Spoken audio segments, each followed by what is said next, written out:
In looking at the Bush administration, I found that I really had to tell the story that no one was telling, and that is the secrecy of this presidency. Then I decided to do a book on it, and I did, and ended up with a title that I thought I could never use or would ever use, Worse Than Watergate, The Secret Presidency of George W. Bush.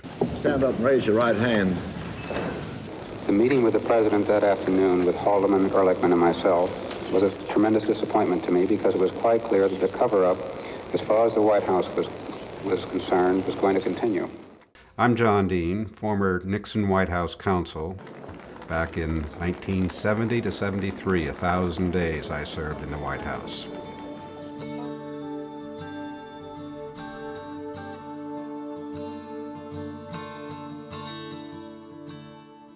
If one looks at all of the so-called Watergate abuses of power in the Nixon years, everything that's been cataloged, those for which he was going to be impeached if he had not resigned, nobody died.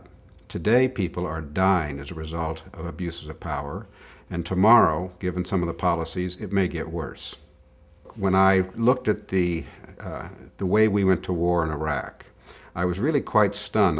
First, I wasn't sure if we really were dealing with a president who was getting bad information, or a White House that was getting bad information from the CIA, and they truly believed that there were weapons of mass destruction in Iraq.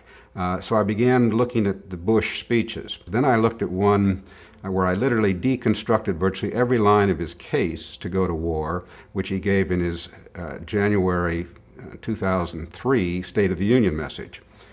When I pulled that speech apart, I realized not only did he have good information, he had exactly the information he wanted, and he was manipulating what he had and distorting it, because he was actually naming and identifying the sources of his information.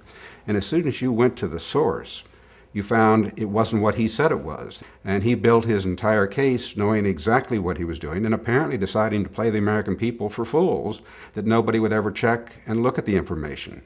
If a president is to ever give a false statement to the Congress, that there is just no question this is a high crime and misdemeanor. And it is clear that George Bush has committed a high crime and misdemeanor. Now, have I called for that? No, I have not. But I certainly, as a former White House counsel, can tell you, you've got a president who's treading in the dangerous waters.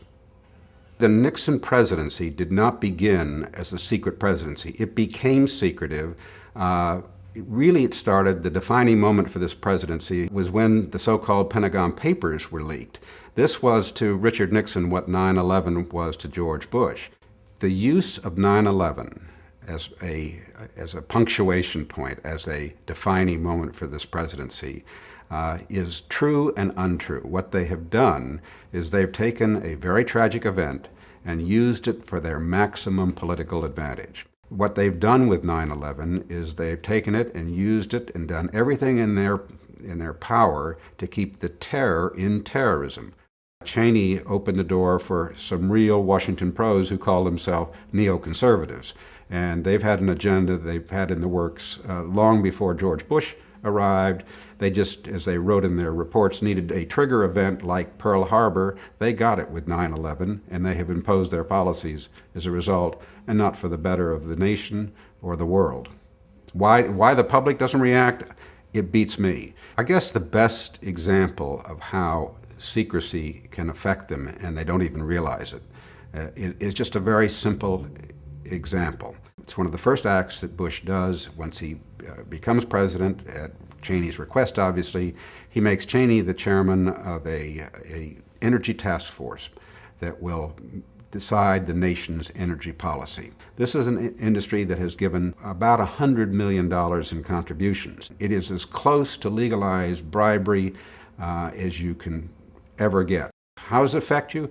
Well, Tony Blair's science advisor, and looking at the overwhelming evidence, has said openly that George Bush and his policies and what he's doing to the globe and the earth in global warming will cause far more damage to this species than all the terrorists in the world can ever cause us. I barely recognize the Republican Party today. In the Republican Party that I was active in, it was really a party of moderation. What I think the party is dominated now by is a radical philosophy. This is a good government, bad government issue, not a right-left or Republican versus Democrat. Therefore, in the book, I cite one Republican after another Republican who is complaining about Bush's secrecy. Many of these people don't think this is good Republican politics. They don't think it's good conservative politics. They think it's bad government. If Bush and Cheney are reelected, what I think they'll do is not dissimilar from what they did during their first term, where their goal was to get reelected. It will be to indeed infuse the government with their radical type thinking. They're not about to send the neoconservatives home.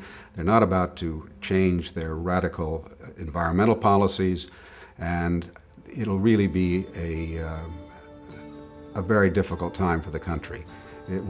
Damage could be done that will never unwind. I wouldn't use the title worse than Watergate if I didn't truly believe that what's happening in this presidency is far worse than anything that did happen during the Nixon presidency.